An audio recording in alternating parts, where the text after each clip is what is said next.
Science Consciousness Explained. Strangers on a crowded train often feel like background extras, their presence reduced to a translucent blur in our daily commute. But that isolation can shatter in an instant. You see someone struggle with a heavy bag, and a sudden rush of empathy forces you to step in. This raises a difficult question about our own nature.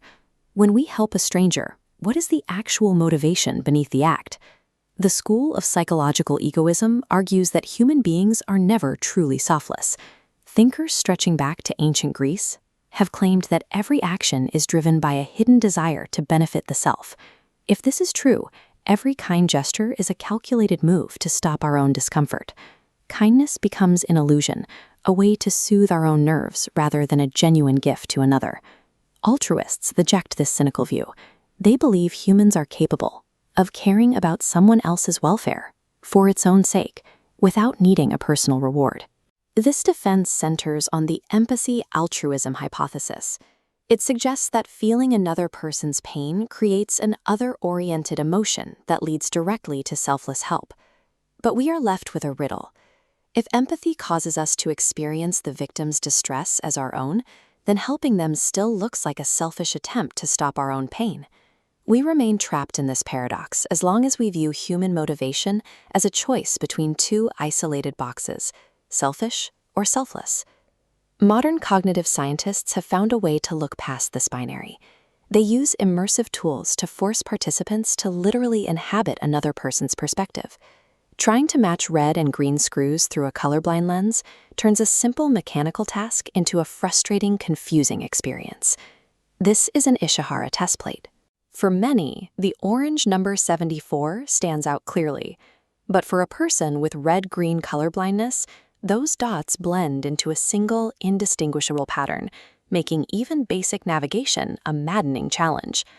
This literal perspective-taking creates intense cognitive friction. As your brain works to solve a problem from another person's sensory standpoint, it begins activating the same neural pathways it uses for your own self-relevant processing. This overlap in mental circuitry begins to dissolve the internal boundary that usually keeps your identity separate from theirs. Psychologists call this phenomenon oneness, a shift where the brain stops drawing a hard line between the helper and the person in need. The 1997 Cialdini study showed empathic concern leads to self-other overlap, incorporating the victim's identity into the helper's own boundaries. Empathy functions as a cognitive recalibration. It softens individual boundaries, allowing us to treat another person's distress as something happening within our own psychological borders. This connection works both ways. What happens in our minds when we realize someone else is successfully stepping into our shoes? This is perceived perspective-taking. When we feel that another person truly understands our circumstances, we experience a rush of warmth and shared identity. Political leaders like Bill Clinton mastered this projection of empathy.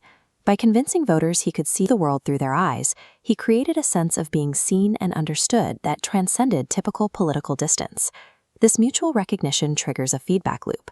We project our own positive self-attributes onto the person who understands us, which naturally increases trust and pro-social behavior in both directions. When empathy flows in both directions, the psychological wall between individuals collapses into a unified state of shared awareness. This shared awareness reveals why the original debate between egoism and altruism was a trap. The entire debate assumes that you and I are always isolated entities. We imagine our interests as separate circles that can never truly occupy the same space. Coordinating efforts to build a shared community bridge erases individual pride, replacing the ego with a collective sense of purpose. In this state of oneness, helping someone else is simultaneously altruistic for their experience and beneficial for the newly shared self. True connection doesn't force us to choose between being selfish or selfless. It transcends the division entirely by creating an us.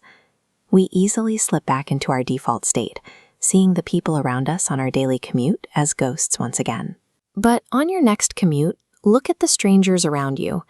Beneath their quiet expressions are lives as bright and fateful as yours, essential parts of a shared us.